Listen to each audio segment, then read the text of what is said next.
Morning, you lot. Hope you're all good. Now, I'm slowly getting through all the PMs on various, well, Instagram basically. I don't have anything else. It's just Instagram I've got because I only choose one place to receive messages from you lot because it's easier than having to catch up all over the place. And Instagram, there we go. Now, there's messages on there that get hidden in the requests, and I don't see them because it just doesn't tell me about them. And there was one that was more than a month ago now, so hopefully the person who asked the question is still hanging around and watching. Hopefully you're still here. What's the difference between Nitro and Petrol RC cars?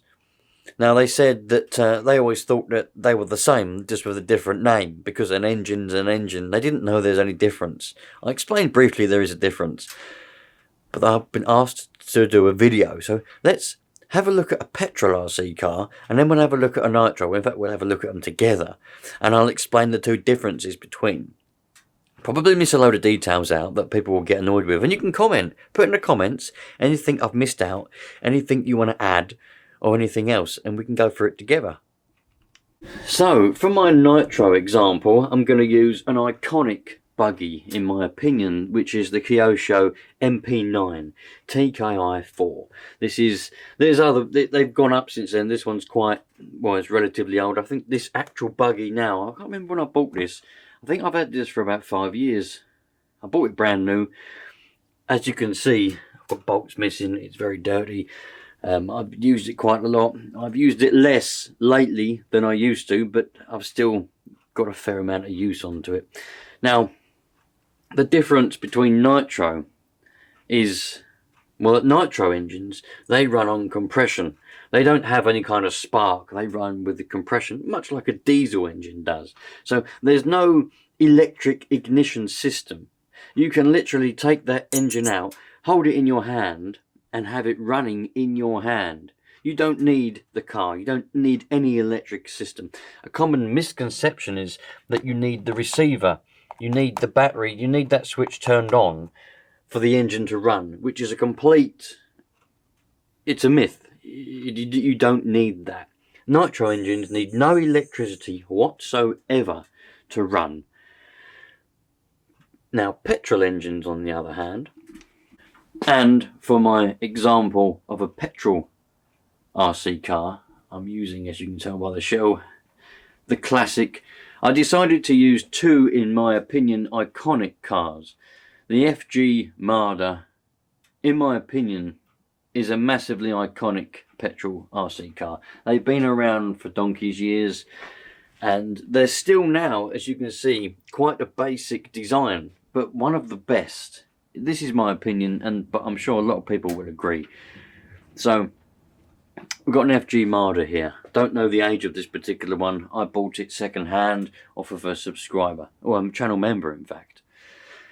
So, petrol engine. This particular one's got a 26cc petrol two-stroke petrol engine in. Now, it's important that I mention two-stroke because you can get 4-stroke Nitro and 2-stroke Nitro. You can get 4-stroke petrol and 2-stroke petrol.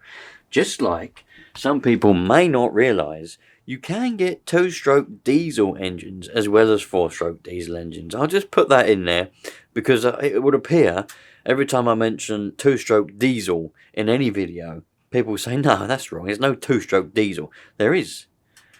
I forget the models, but you've got Detroit and another brand. They done 2-stroke diesel engines, and they were quite prevalent back in the 60s and 70s, and probably around before then or whatever. Very good engines. Why they stopped using 2-stroke diesel, I haven't got a clue. Well, I do know why, but the reason was ridiculous. Anyway, let's go back to what we should be talking about. So the engines in these RC cars, petrol ones, they're all self-contained. Now, there is one exception that I will get onto if I remember later on, but they're all self-contained. So you've got a flywheel, you've got points, you've got a little coil and everything, which makes spark. The spark goes down this lead from here, which is called a HT lead, high tensile lead, up to this cap, and that connects onto this plug. So it's much like a glow plug that you would get in a Nitro engine, but it's a spark plug and it emits a spark. So when thousands and thousands of volts go through this. And if you've ever been zapped by one of these, you do feel it. It goes up your arm, and depends on how you are that particular day. I mean, I've been zapped before and it's just given me a little zap and I'm like, oh, that's better. But then on a different day, I was zapped and it went up my arm and my whole arm was buzzing all up around my chest, and everything was all buzzing for about 10 minutes afterwards. Depends how you are on that day. But if you get shocked by one of these, there's thousands of volts, and you certainly know about it. So that puts the electric into the spark plug, which puts a little spark on the end there. And that ignites the petrol and the air mixture. So that's how they run. So with a petrol engine, it needs electric to run. If there's no electric, no spark, it won't run. But the good thing about these particular ones, like these design with the points and everything, it's all within one. So you can still have the engine in your hand running, because it's all self-contained within itself, all in here. It doesn't need anything from the outside. All it needs is a ground. As long as you've got a ground, doesn't matter. Unlike, for example, a modern day engine in your car. If you've got a petrol car, that will need to be connected to the battery. If you disconnect the battery, it won't run, because the computer doesn't have electric. The circuit's been broken, essentially. On an old car with a carburetor, you could disconnect the battery and the alternator would still be spinning, would still be supplying enough electric to energize the coil and to keep the spark plug sparking and to keep everything running. But on a modern car, if you disconnect the battery, well, from my experience, the ECU, the computer, doesn't have electric, the circuit's broken, the engine stops. On these cars, not the case. So that's one difference. We need electric, we need spark to run these engines. And obviously they run on petrol and not nitro. The other difference is, in order to start your nitro car, because they're a lot smaller as well, you need a glow starter. So you need one of these. Little thing there that goes in the top of the glow plug. And what that does is it kick-starts the whole, what would you want to call it? I don't know, combustion process. I suppose we'll call it combustion process. It makes us sound a bit more cleverer than we really are if we call it something posh. Combustion process. We'll call it that. This goes in there, battery in here. It supplies electric to that little glow plug and it makes it glow. There's a little element, it's called an element, in that plug. Have I got a plug to show you? A little drawer here of different plugs. There we go, there's one. So in there is an element. Alright, see that little coil thing? That's called an element, and that starts to glow orange. And it's a bit like a glow plug in a diesel engine, if you're familiar with those. So that provides a bit of heat in the combustion chamber, so that when you turn the engine over, nitro needs heat to combust. If there's no heat, it won't combust. Once you get one or two explosions, what do they call it? I've completely forgotten what they call it now. Well, that's annoying. You know when there's a word and it's on the end of your tongue? Can't think what it is. But basically, you've kick-started the glow with the glow starter. I know some of you are going to comment what the word is, and thank you very much, but it's a bit late because I've already made the video. But they've kick-started it, the glow plug is glowing, you've pulled the pull start or done whatever you've done, the engine is now running. You take the glow starter off, you take that out the top of the engine, and the little glow on that element continues to glow because there's fire in the combustion chamber, so it just keeps glowing and it will keep running. If your glow plug is no good, if this little element in there has come to the end of its life and it no longer wants to carry on glowing, the engine won't run, but it will run rough to start with, and you'll be thinking, what's going on here? After a while you learn to recognise the characteristics of a bad glow plug compared to a dodgy tune, for example, bit lean, bit rich, or whatever. You begin to realise the differences. So that's what will happen. You need the glow plug in order for a nitro engine to run properly. And I can almost guarantee that the name of what I was trying to think of for when the element keeps on glowing will come to me the minute I've finished filming. That's always the way. So once you've charged up your globe, you need all of that, and then you can get it going. Now sometimes you will need to heat these engines up with some kind of heat gun or something, because they'll be too cold to actually start. Whereas versing that over to the petrol, you don't really need to heat this petrol engine up. They have such a thing called a choke. You've got a primer bulb on the top there. You press that and that primes your engine. This one hasn't been run for many months, so there's not going to be, it's going to take a little while to suck up that petrol there. But once we get the petrol in that bulb, it won't take long. It probably won't want to do it for a while. But anyway, you prime that little bulb, that sucks up the petrol. And then you've got a choke. There's the choke. You turn that on, and what that does is puts a little butterfly across the carburetor, and it reduces the amount of air going in and makes the mixture, the fuel-air mixture, richer in order for the engine to start. You don't need to heat these up. These are a lot more resilient to weather conditions than nitro engines.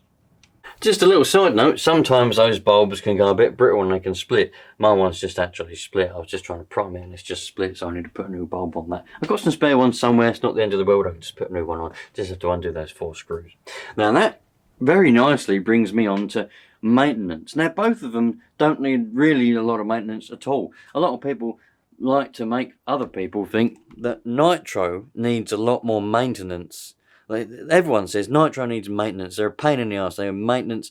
This is why we go to electric and things like that, because nitro needs a lot of maintenance. Nitro needs nearly no maintenance. It's a complete myth that nitros need more maintenance than any other thing. It's complete rubbish. I mean, I've only got to show you this for an example. All you have to do for a nitro engine is make sure the air filter is clean. This one's obviously very clean. And you need to make sure it is a good idea to bring the old piston down to BDC after you've finished running it. All you got to do is, with the flywheel there, just bring it down to BDC. You don't have to do that. I never done that for many years because, well, it just didn't bother me. I just never did. These days, because, well, everything's a lot more expensive these days, I do tend to do that now. Because the sleeve has a bit of a taper on the top of it, and if you leave the piston at the top there, when it cools down, it will essentially not shrink down to the smaller size of what it should be. It will stay larger, if that makes any sense, because the piston's there. So that way you lose compression, it just wears it out quicker. In a nutshell, you just wear it out a lot quicker. So if you bring the piston down to BDC, when the engine cools down, it contracts again, the liner contracts again, it goes back down to that smaller taper. And that way, when the next time you go to start it up again, you've still got all that compression and the engine doesn't wear out as quick. I know some of you won't like the way I've explained that, but that's essentially what it is. So you don't need to do any actual more maintenance. I mean, on a petrol engine, you have to clean the air filters, okay? So that's exactly the same as petrol. Cleaning air filters is exactly the same. I suppose with the nitro, it's a good idea if you're leaving it for a long period of time, just to blow out all the nitro from the lines and out the carburetor, because it would turn to jelly. Take it out of the tank because it would turn to jelly. I didn't do that for this one, so we got quite a bit of jelly in the bottom of the tank, but that's no problem. We'll sort that out in a jiffy. All you got to do is put a bit of nitro in there and it will go back to liquid again. There's no other things you need to do to nitro. I mean, I literally, if you can think of anything else that you need, very important that we say need, not want to do, but we need to do to a nitro engine, maintenance-wise. Nothing, absolutely nothing. Some of you are going to say you've got to put after-on oil down the plug hole afterwards, after you've ran it. But that's something that you can do if you want. It's not a need. I never put any oil down any bore. The engine in my Savage 21, which is buried, so I can't show you, that's still running good. And that's the original engine that's over 20 years old. And I never put a jiffy of engine oil down. And didn't put any oil down in that engine, ever. And I never moved it to BDC either. And it's still running good. So you don't need to do that. You can do it, but you don't need to. So when people say that's a must, I disagree massively. I must point out because some people will get the hump. Yes, racing engines and engines that are massively expensive, it's within your best interest to put oil down it after you've run it, because you've spent a lot of money on it, and obviously you want to keep it for as long as possible, and it's crafted to a higher craftsmanship, so you want to look after what they've crafted for you. Yes, it's within your interest, but do you need to? No. It'll be fine if you don't. Once or twice, or maybe never. With a petrol RC car, there's really 0 things you need to do after you've ran it.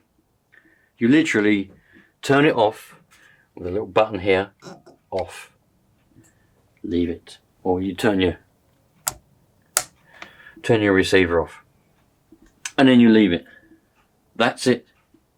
That's it. You don't need to do anything else. Nothing. Now and again, I don't know why FG decide to run these stupid air filters. I've seen quite a lot. I think these are standard. I thought this was an aftermarket one. I think it's a standard air filter. Don't know why they run these stupid filters. They don't filter nothing. But now and again, you need to clean the air filter, just the same as a Nitro. Just the same as anything else. A motorbike, a quad bike, your real car that you drive on the road, you need to change or clean the air filter. That's an engine for you. So there is no more, in fact there's actually less maintenance for a petrol versus Nitro. I think that's it. I think I've quite literally covered, I can't think of anything else. I think I've covered everything to do with Nitro and petrol. I mean, yeah, they're both just as easy to run as each other.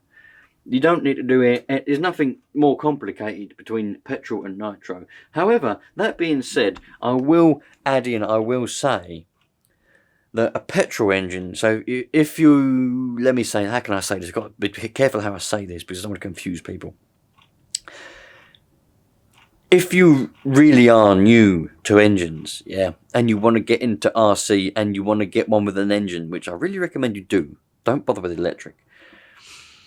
Now, believe it or not, I would say you go and get a petrol one. And I know that I'm a great advocate for Nitro, and that's my reputation is for Nitro. If you want Nitro, great, and you can learn Nitro. There's nothing hard about it. It's easy to do. Nitro is very easy. But petrol engines, because they're bigger, the way engines go, the bigger they are, the easier they are to look after, the easier they are to get running, and the easier they are to use. It's the same with everything. Pumps, hydraulic pumps, water pumps, anything that's smaller, more finicky. So Nitro engines are very, very small. So they're naturally slightly more finicky, slightly more needy than a petrol engine is. So I would recommend that you do go for Nitro. However, a petrol engine may be a good idea. A petrol RC car with a petrol engine may be a good idea to go for because they're very, very simple. You mix up your petrol and your two-stroke oil to whatever percentage you want to use. It'll normally tell you in the instruction book, or just do 30-1 or some bollocks like that. I run mine on 25. A lot of people say that's far too much oil. I don't care. So you put that in, give it a prime, pull the pull start, it will start. That's it. That is it. You can, if you want, adjust the carburetor when you feel like you want to, but you don't need to. That is literally it. You start it up and you drive. When it comes to Nitro, you can do pretty much the same. A lot of people do say that you must tune that engine. I'm sick of the word tune. People use it far too much. But you must do that. A lot of people say you must. You must, when you buy your Nitro car, you must run it in, which is very true, you must run it in, but then they're like, no, you must tune it, otherwise your engine will break, which is untrue. It's massively untrue. I mean, you can buy a brand spanking new Nitro car, run it in, and then just keep driving it on the carburetor settings that it's already on. They're normally perfectly good for just driving around. It'll be rich. It'll be very rich. But it would drive around perfectly well. So you can get yourself acclimatized to the way that the Nitro engines are and the way that the car is, just driving it around. You don't need to worry and stress about, oh, now I've got to adjust the carburetor. Now I've got to tune it. it's all very overwhelming. You don't need to think about any of that. So really, in a way, they're both the same.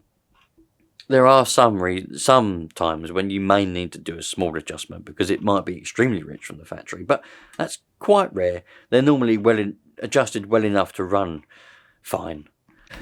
There's a few little things I suppose I should mention. I can't remember exactly what those little 26cc engines rev at. I can't remember now. I think flat out it's something like 8,000 or 9,000 RPM, but that might be well off. But these Nitro engines, these ones here are about 30,000 RPM. The race ones go to like 45,000 RPM. Yeah, the Nova B3s and the B5s and all the reds and all that. So there's a lot of RPMs, a lot of revving. The Nitro ones, they will wear out a lot quicker because they rev more. Same as with anything. You know, your real full-sized car, if you're always on the limiter and you're always going around flat out all the time, it'll wear out and it'll burn oil a lot quicker than if you drove it and changed gear at 2,000 RPM all the time. It'll last a lot longer if you did that. But that's just the nature of Nitro. They wear out quicker. Your petrol engine one, your 26cc two-stroke and your petrol one will last for, probably the life of the car if you look after it. But that being said, a Nitro one can last. I mean, I've got my 22-year-old, whatever that is, 21BB HPI engine, that'd be savage. That's still going strong. I used that every day when I was a kid. Every day for about 15 years, and that's still going. So, you know, if you look after stuff, they do last. But I can't really think of anything else to add. The differences between petrol and Nitro RC. So, I think that's one thing I forgot to mention. The way that you stop a Nitro engine, you put your thumb over the exhaust and that stops it. You can put your finger over the carburetor. Not over that, I'm just putting, not that, I mean you take the air filter off and put your finger over there. That will stop it. Some people like to pinch the fuel line there. That also stops it. Some people like to put a screwdriver or something on the flywheel. That will stop it. But the best way and most common way, a lot of people say putting your thumb over the exhaust floods your engine and makes it difficult to start. Like bollocks, absolute bollocks. Put your thumb over the exhaust, that'll stop it within a second, and that's what you need to do. The way that you would stop a petrol engine is you just press the button, little button there, off, because that grounds the points. No more spark, it's turned off. You can put your finger or something over the exhaust. It won't do a lot. It will stop it eventually, but it won't do a lot. The real way to stop it is to push the button. Or you can pull that off. If you pull that off, it will stop because there's no more electric going to that plug. With that electric going to that plug, it can't run. So you can do that. But there's nothing else that I can think of off the top of my head. Petrol and Nitro. However, I dare say there are some things that I've probably missed. There always is things I've missed. Put them in the comments if you can think of something that's different in between petrol and Nitro. You know, I think they're pretty much, you know, if you're thinking about getting a car with an engine on, I'd say go for Nitro because they're more fun. Well, they're not more fun. They're both the same, but they're, I don't know. I can't really explain how I feel about it, but go for Nitro. Keep the Nitro hobby alive. Petrol's never going to die out, but Nitro will die out if you're not careful because it's got less people that care about it. It's like a little thing that's in the corner there, and things that are in the corner, big companies tend to just brush away. Anyway, thanks for watching. Merry Christmas. Treat people nicely. Don't litter because we bloody hate litter bugs. And love life. Merry Christmas. Treat people nice. Treat people how you'd like to be treated, and hopefully we will have a nice, happy life. And as I said before, anything that I've missed, anything you want to add, put it in the comments, and between Nitro and Petrol that is, and anyone can read them and learn if they want to learn. Cheerio.